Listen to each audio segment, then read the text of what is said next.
Dear students, संस्थाओं का कामकाज, यह पाठ हमने कल शुरू किया था और इस पाठ के अंतर्गत हमने एक उदाहरण के माध्यम से एक अध्यादेश का हमने एग्जाम्पल लिया था। मैं आपको चित्र दिखाता हूँ अभी। एक मिनट। इस अध्यादेश के माध्यम से हमने यह जानने की कोशिश की थी कि किस प्रकार से एक सरकारी आदेश पारित किया जाता है।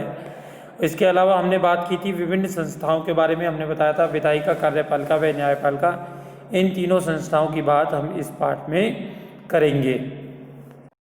इन संस्थाओं के विषय में थोड़ा बहुत हिंट हमने आपको कल भी दे दिया था कि विधायिका कौन सी होती है, कार्यपालिका कौन सी होती है, न्यायपालिका कौन सी होती है। ठीक है जी। अब उससे आगे की बात हम करते हैं। तो जो नेक्स्ट हेडिंग है हमारा वह है कि हमें संसद की आवश्यकता क्यों है। ठीक है जी। तो संसद के विषय में हमने बता दिया था कि संसद, लोकसभा व राज्यसभा, दो सदन होते हैं संसद में। ठीक। और यह सभी लोकतंत्रों में निर्वाचित जनप्रतिनिधियों की सभा होती है, जनता की ओर से सर्वोच्च राजनीतिक अधिकारों का प्रयोग करती है। भारत में निर्वाचित प्रतिनिधियों को राष्ट्रीय सभा को संसद कहा जाता है। अलग अलग देशों में अलग अलग इसके नाम हैं। कहीं इसे सीनेट भी कहा जाता है, ठीक है जी, कहीं इसे असेंबली कहा जाता है। तो अलग अलग देशों में अलग अलग इसके नाम हैं। ठीक। राज्य स्तर पर इसे विधानसभा कहते हैं। अलग अलग देशों में इनके नाम अलग अलग हो सकते हैं, पर हर लोकतंत्र में निर्वाचित प्रतिनिधियों की एक सभा होती है। भारत में ऐसी सभा को संसद कहते हैं। तो यह जनता की ओर से कई प्रकार के राजनीतिक अधिकारों का प्रयोग करने का कार्य करती है। जैसे कि किसी भी देश में कानून बनाने का अधिकार सबसे पहले किसके पास होता है? संसद के पास होता है। कानून बनाने या विधि निर्माण का यह कार्य बहुत ज़्यादा महत्वपूर्ण होता है, इसीलिए संसद को विधायिका भी कहते हैं। तो जो तीन संस्थाएं हमने बताई आपको, विधायिका, कार्यपालिका व न्यायपालिका, उनमें से पहली संस्था विधायिका का हम स्टार्ट कर रहे हैं। संसद के माध्यम से हम किसके विषय में बात कर रहे हैं? विधायिका के विषय में बात कर रहे हैं। दुनिया भर की संसदें नए कानून बना सकती हैं, मौजूदा कानूनों में संशोधन कर सकती हैं या मौजूदा कानून को खत्म कर सकती हैं। उसका एक प्रोसीजर होता है। उस प्रोसीजर क्या होता है उसके विषय में हम आगे बात करेंगे। दूसरा इसका कार्य है कि दुनिया भर में संसद सरकार चलाने वालों को नियंत्रित करने के लिए कुछ अधिकारों का प्रयोग करती है। भारत जैसे देश में उसे सीधा और पूर्ण नियंत्रण हासिल है।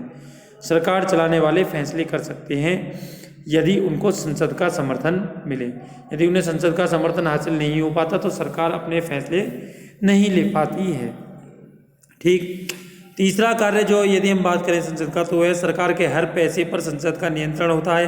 अधिकांश देशों में संसद की मंजूरी के बाद ही सार्वजनिक पैसे को खर्च किया जा सकता है। ठीक है। चौथा कार्य जो है वो है संसद का सार्वजनिक मसलों और किसी देश की राष्ट्रीय नीति पर चर्चा बहस के लिए भी सबसे बड़ा संघ जो है वो कौन सा है? संसद है।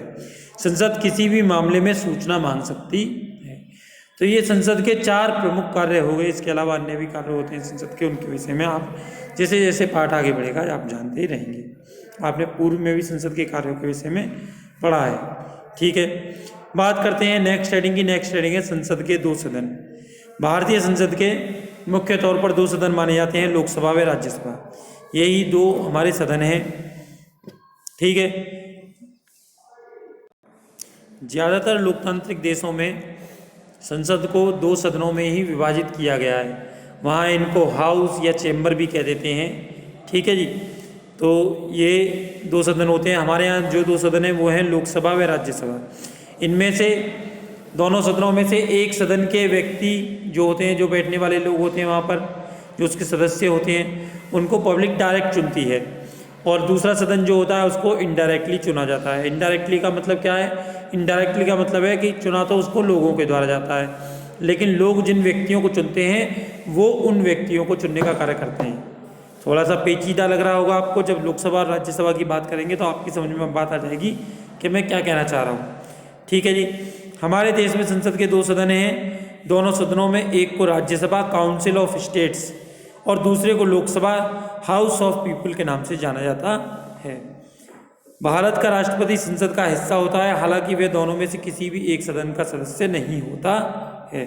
यानी का मतलब जो संसद होती है, जो इंडियन संसद है, इंडियन पार्लियामेंट है, उसके तीन अहम हिस्से हो गए। कौन कौन से हो गए? राष्ट्रपति, लोकसभा व राज्यसभा। राष्ट्रपति मूल रूप से स्वतंत्र है, वो किसी भी सदन का हिस्सा नहीं है। ठीक है। संसद का कोई भी फैसला होगा वह बिना राष्ट्रपति की मंजूरी के पारित नहीं हो सकता। राष्ट्रपति इस पर स्वीकृति देता है तभी कोई भी संसद का फैसला पारित होता है। ठीक है। चलिए अब बात करते हैं लोकसभा और राज्यसभा की। लोकसभा के सदस्य कितने होते हैं, राज्यसभा के कितने होते हैं, उनको कौन चुनता है, इनके विषय में हम बात करेंगे। तो बात करें कि यदि लोकसभा और राज्यसभा में सबसे ज़्यादा प्रभावशाली कौन है। ठीक है। राज्यसभा को कभी कभी अपर हाउस या उच्च सदन भी कह देते हैं और लोकसभा को लोअर हाउस या निम्न सदन भी कह देते हैं। तो निम्न उच्च के आधार पर यह मत समझना कि उच्च सदन राज्यसभा है तो राज्यसभा ज़्यादा प्रभावशाली होगी। ठीक है जी। यह महज बोलचाल की पुरानी शैली है। हमारे संविधान में इस भाषा के इस्तेमाल नहीं की गई है। हमारे संविधान में राज्यों के संबंध में राज्यसभा को विशेष अधिकार दिए गए हैं, लेकिन अधिकतर मसलों पर लोकसभा ही ज़्यादा प्रभावशाली है। अधिकतर मसलों के अधिकार जो है वो किसके पास हैं? लोकसभा के पास हैं। ठीक है। अब बात करते हैं लोकसभा व राज्यसभा के सदस्यों का चुनाव कैसे होता है। तो लोकसभा के जो सदस्य चुने जाते हैं वो डायरेक्टली हमारे द्वारा चुने जाते हैं। हम लोग जो एमपीज़ के लिए वोट देते हैं, मेंबर ऑफ पार्लियामेंट के लिए, वही सभी व्यक्ति जो भी उनमें विजयी होते हैं वो लोकसभा में जाकर बैठते हैं।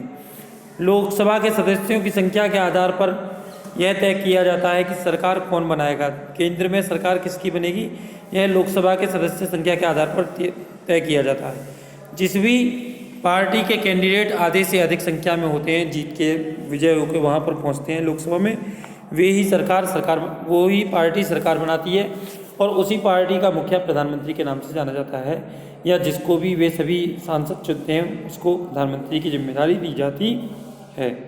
अब बात करते हैं राज्यसभा के सदस्यों का चुनाव कैसे होता है। ठीक है। तो राज्यसभा के सदस्यों के चुनाव के लिए सबसे पहले जो राज्यसभा सांसदों की संख्या होती है वह उस राज्य की जनसंख्या के अनुपात में तय की जाती है। इसका मतलब जितनी जनसंख्या के राज्य हैं उसी के अकॉर्डिंग वहाँ से जाने वाले राज्यसभा सांसदों की संख्या रहेगी। इन सांसदों के चयन में जो मतदान प्रक्रिया अपनाई जाती है वह लोकसभा चुनाव से बिल्कुल अलग होती है। दरअसल राज्यसभा के सांसदों को जनता सीधे नहीं चुनती है, बल्कि उसकी तरफ से उसके प्रतिनिधि यानी कि विधायक ऐसा करते हैं। इसलिए यह एक अप्रत्यक्ष चुनाव होता है। विधायकों का चुनाव किसने किया? हमने किया। और हमारे बेस पर हमारी तरफ से विधायक किसको चुनते हैं? राज्यसभा के सांसदों को चुनते हैं। गौरतलब है कि सिर्फ विधानसभा के सदस्यों को ही राज्यसभा चुनाव में वोट देने का अधिकार होता है, विधान परिषद के सदस्यों को नहीं। इसके अलावा राज्यसभा संसद का स्थायी सदन है। इसका मतलब यह है कि लोकसभा के विपरीत यह कभी भंग नहीं होता है। इसमें 1/3 सदस्यों का कार्यकाल हर 2 साल बाद खत्म हो जाता है। उनके स्थान पर नए सदस्य चुन ले जाते हैं। और जो एक सदस्य का कार्यकाल होता है वो होता है 6 साल के लिए। ठीक है जी। तो ये राज्यसभा के सदस्यों का चुनाव कैसे होता है इसके विषय में हमने जान लिया। अब नेक्स्ट हेडिंग की बात करें तो नेक्स्ट हेडिंग में हम जानेंगे कि लोकसभा व राज्यसभा में कौन ज़्यादा प्रभावशाली है। तो ठीक है, बात करते हैं। जैसे नंबर 1 पॉइंट है, किसी भी सामान्य कानून को पारित करने के लिए दोनों सदनों की ज़रूरत होती है, लेकिन अगर दोनों सदनों के बीच कोई मतभेद हो तो अंतिम फैसला दोनों के संयुक्त अधिवेशन में किया जाता है। संयुक्त अधिवेशन का मतलब है दोनों सदनों का एक साथ अधिवेशन बुलाया जाता है, एक साथ उनकी मीटिंग बुलाई जाती है। अब इसमें भी लोकसभा के सदस्यों की संख्या क्योंकि राज्यसभा के सदस्यों से डबल है, वर्तमान में राज्यसभा के सदस्य संख्या है 245, लोकसभा की सदस्य संख्या है 550 के करीब अधिकतम होती है, 545 है वर्तमान में, तो इसलिए यह ज़्यादा है उससे। तो इसीलिए उनकी वोटिंग के आधार पर लोकसभा की इसमें जीत होती है या लोकसभा की बात को सर्वोपरि माना जाता है। नेक्स्ट हम बात करें नेक्स्ट पॉइंट है, लोकसभा पैसे के मामलों में अधिक अधिकारों का प्रयोग करती है। लोकसभा में सरकार का बजट या पैसे से संबंधित कोई भी कानून पारित हो जाए तो उसे राज्यसभा खारिज नहीं कर सकती। राज्यसभा केवल उसे पारित करने में 14 दिन की देरी कर सकती है या संशोधन के सुझाव दे सकती है। यह लोकसभा के ऊपर है कि वो राज्यसभा द्वारा दिए गए संशोधन के सुझावों को माने या ना माने। तीसरा पॉइंट है, सबसे बड़ी बात तो यह है कि लोकसभा मंत्री परिषद को नियंत्रित करती है। सिर्फ वही व्यक्ति प्रधानमंत्री बन सकता है जिसे लोकसभा में बहुमत हासिल हो।